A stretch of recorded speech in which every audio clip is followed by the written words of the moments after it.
Hello, and this weekend we come to the end of the of the Easter season with the celebration of the Feast of Pentecost.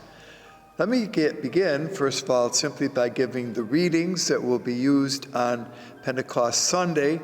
There is, for those of you who might be interested, there is also a series of readings for the Vigil of Pentecost.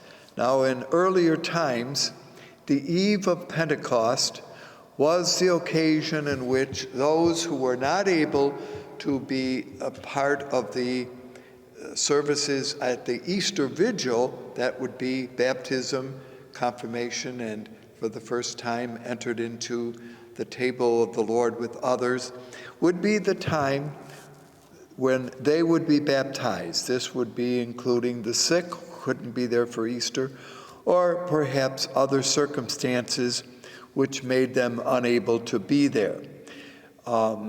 So the liturgy for the Vigil of Pentecost also had an included number of readings, not quite as long as the Easter Vigil, but nevertheless more expanded.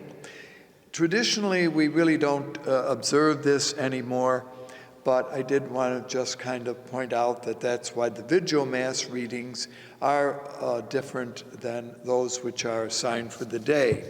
So those assigned for the day, first of all, come from chapter 2 of the book of Acts, namely 1 through 11. From the first letter of Paul to the Corinthians, chapter 12, verses 3b through 7, and then verses 12 and 13. And there is the alternate set of readings for the second reading, which could come from the letter of Paul to the Romans, chapter 8, verses 8 through 17. And the gospel, which probably is more regularly going to be used, comes from the Gospel of John, chapter 20, verses 19 through 23, although there is an alternate set of readings for that gospel which might be used, and that comes from John's Gospel, chapter 14, verses 15 through 16, and verses 23b through 26. Now, all of that is a kind of a variety of readings for the Feast of Pentecost. One of the things that we have to observe here is that the readings assigned for the celebration of Pentecost stay the same each season. So unlike other years where you have an A, B, or C and get a little different reading, say, for each of those particular years, for the celebration, somewhat similar to Christmas, the readings for Pentecost stay the same. What I'd like to begin with is something that is not immediately scriptural, although it is liturgical, is the fact that for Pentecost Sunday or Pentecost Day, there is a sequence. Now, sequences were a variety, very often done artistically and poetically, which were used or sung, that was particularly the kind of purpose of them, after the second reading of the scripture. Now, for prior to the Council of Trent, which meant you were way back in the 1500s, there were a number of sequences. In fact, almost every Sunday had a sequence. Now, a sequence, in some ways, interestingly, might have been considered like little plays in which the authors or authoresses wrote a kind of dialogue, often poetic, but sometimes in stylistic of a play, which would be included in the liturgy. So the reason why these became popular, keep in mind that this would have been in the Middle Ages, when the liturgy of the church was in Latin, when the direction of the priest was to the kind of altar, which was against the wall of the church. And so one of the ways in which the ordinary congregation were not so familiar with Latin, got a sense of what the meaning of the liturgy of that particular Sunday was through the use of these sequences. So one might almost say that the sequences were like artistic homilies or sermons. They weren't given by the priest, but the priests might be involved in that, and therefore kind of gave something in the language and style of the people that helped in the prayer life of the community. However, the Council of Trent decided that these sequences often went in directions which were not quite the way that maybe they should have been, restricted the use of sequences to only 4 times in the liturgical year. And so that pretty much is what we inherited. Those 4 times of the year would have been Christmas. There was for the liturgical, that was a little differently in how that was developed, and in some ways that still remains. But there was a sequence for Easter, which was used, a sequence for Pentecost, a sequence for Corpus Christi, and excuse me, a sequence that was used on the occasion of All Souls Day, and namely for many requiems. Now they all had Latin titles. They were, of course, written in Latin. Contrary to what I said about the other, all now went back into the language of the church. So for the feast of Easter, it was called Victime Pasquale, the victory of the raised one.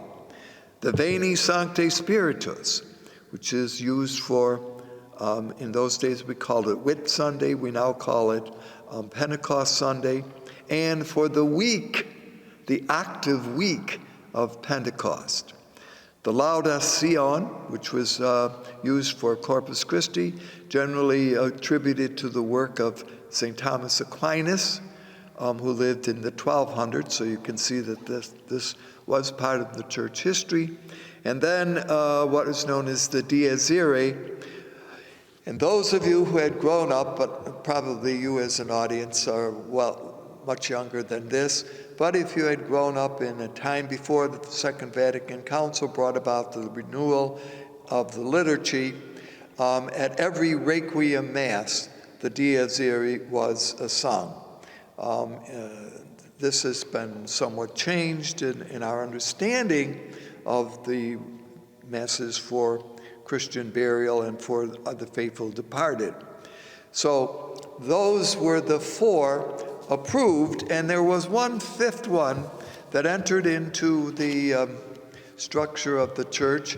This would be later than Trent. This happened in 1727 when a work called the Stabat Mater, at the cross or station keeping, was introduced, used on the feast of the 7 Sorrows or 7 Dolors of Mary, but today are not. It might be used on that feast. It's an optional, and it is often, this particular prayer is often used for the devotion of the Stations of the Cross.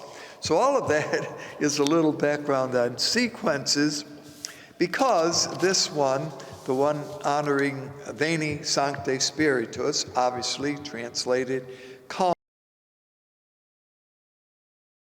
golden sequence, the best of all that we have. As I say, it's sung, and it's intended to be sung after the second reading. Now, the origin of this particular sequence remains kind of controversial. We're not sure exactly when it was written. There are 3 different names given, those who study these kind of things. One attributed to King Robert II of France. He lived between the year 970 and 1031. Another is that's attributed to Pope Innocent III, who was Pope between 1161 and 1216, or lived during those times. He was Pope in 1100, 11, okay. And the third name given is Stephen Langford, Langton, who died in 1228, who was the Archbishop of Canterbury. He lived in the 16th century, and he is generally believed to be the author of this particular sequence. Now, I give all of this because we seldom have an opportunity to talk a little bit about it. The sequence has been translated and sung in different forms, and probably when we celebrate the liturgy this weekend, one of these forms will be used. The words are a bit, antiquated, if you want, in our terms, but notice how they speak about the Spirit, and I thought I would just give these words as a translation now of the Latin hymn. Come, Holy Spirit, come, and from your celestial home shed a ray of light divine.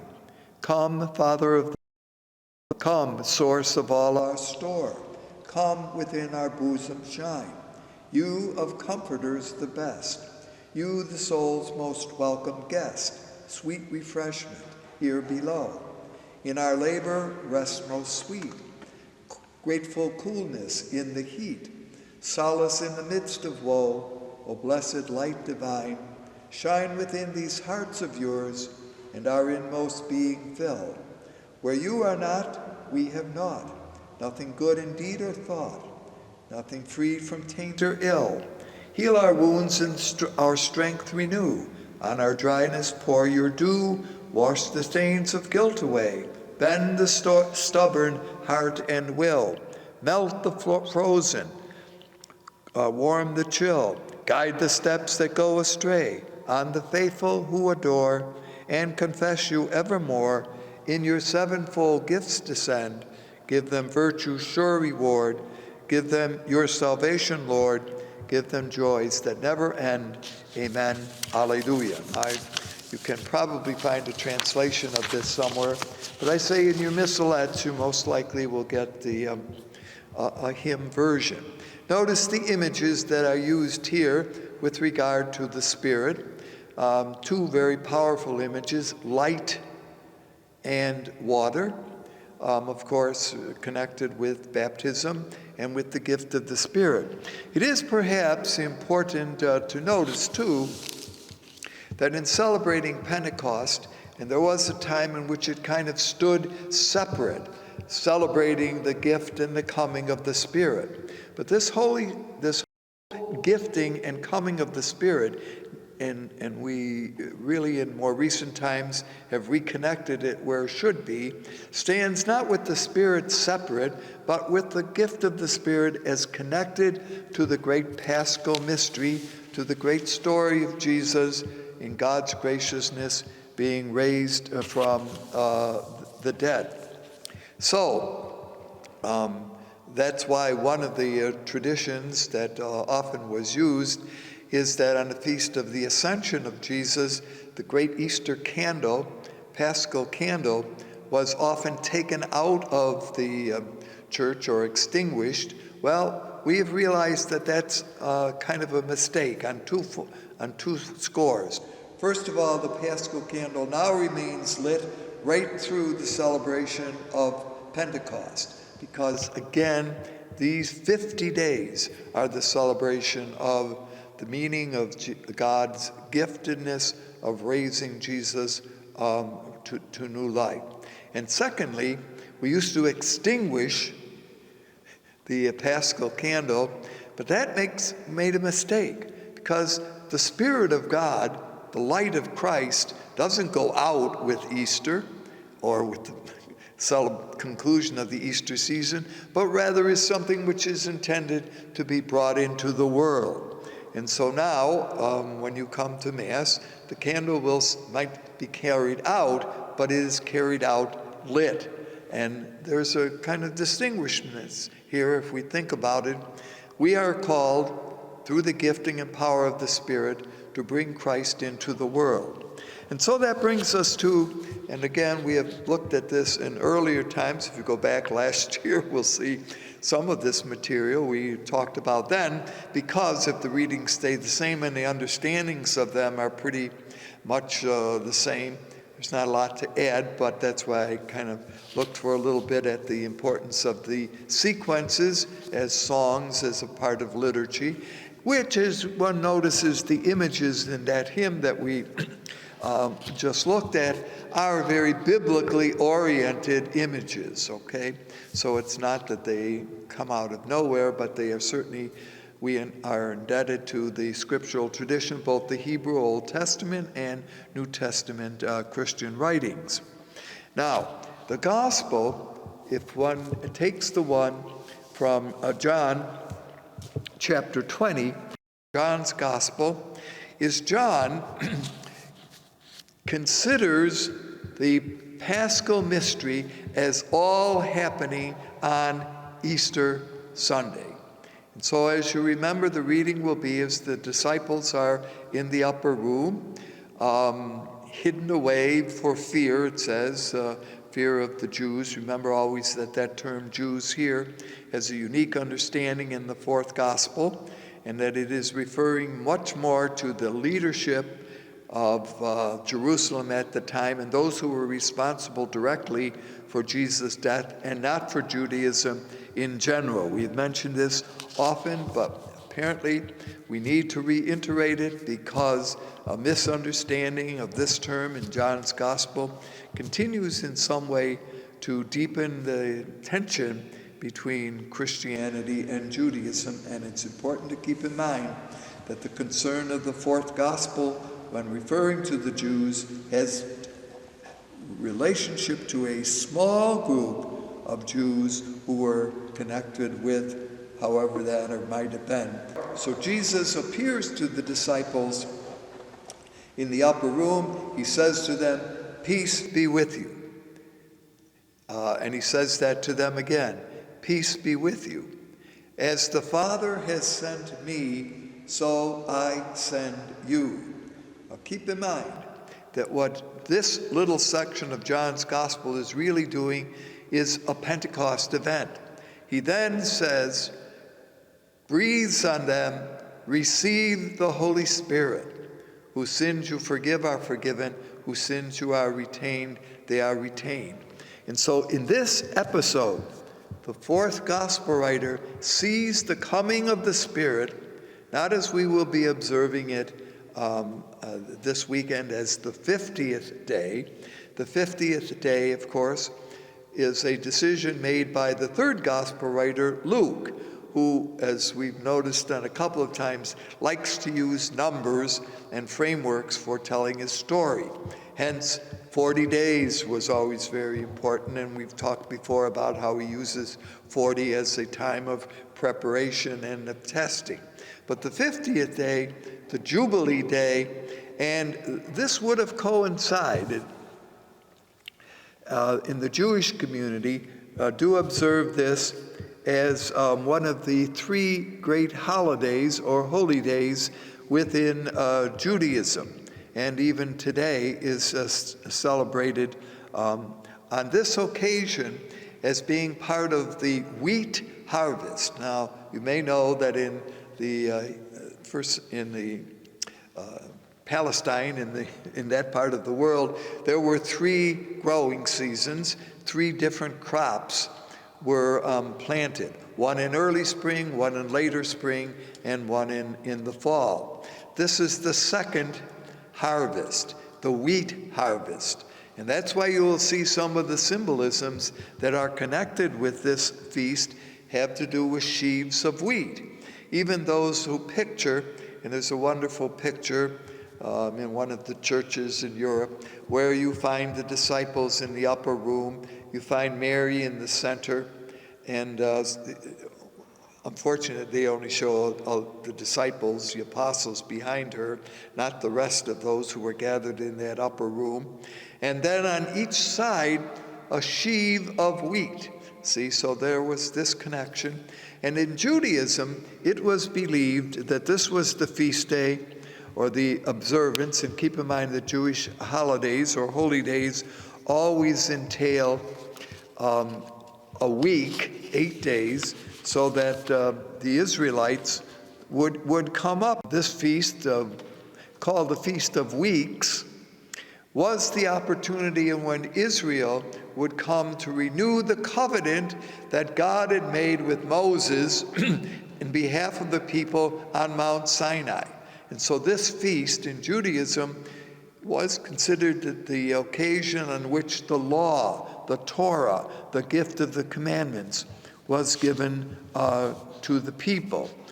So all of that, there is therefore this connection between Mount Sinai and, if you are careful there, as Moses was up on the mountain receiving the law, there was fire in the clouds. So again, the power and gift of the Spirit. Notice how we use the image fire, and how in the first reading, which we heard from Acts again, find the disciples. Remember, we mentioned last time that they were in the upper room in chapter 1 of Acts, waiting for the coming of the Spirit, that they had, in fact, named the 11 disciples, chosen I think that we mentioned last time, chosen a replacement for Judas, namely Matthias, so that there were the 12. Mary, of course, was with them. And they are now in this upper room praying when the gift of the power of the Spirit occurs. And that's what, as we heard, begins in chapter 2 of the Acts. There is a great wind, and then the coming of fire, pictured as little tongues of fire. Now, the pictures that we always see in the books are that there's a little flame sitting over the heads of each of those gathered there, and that makes for a pretty picture, okay? So there is this sound from heaven, this wind, okay? And this again has strong biblical overtones. There was a strong wind when Elijah was lifted up into heaven. And this sound apparently fills the whole room, is compared to that of a blowing wind. So it isn't just, quiet little wind there, but something kind of with force and flavor. And that, if that were true, this wind, by the way, wasn't just in this little upper room. It's the only place where the wind was, as if the room kept the wind inside, but rather swept throughout the whole city. And that would explain why, as Acts story unfolds, a large crowd gathered around the place where the disciples were. What is the source? Where is this wind coming from? What is this all about? Now, also, as we know, a number of people were gathered around the place where the disciples were in the upper room. Now, I'm not sure, this part of the story is not all continued, but if you read on in Acts, you will find. And it mentions, and we heard this, that there were people coming from various different backgrounds. Now, this could be explained in two ways. One, that there were living in Jerusalem Jews who had come from different parts of the Roman world. As we know, Jewish settlements called diasporic Jews lived in all different cities or places around the Mediterranean world, and even a little bit to the east of Palestine. In Jesus' time, perhaps the actual number of Jews who lived regularly in Palestine was approximately a third of Judaism.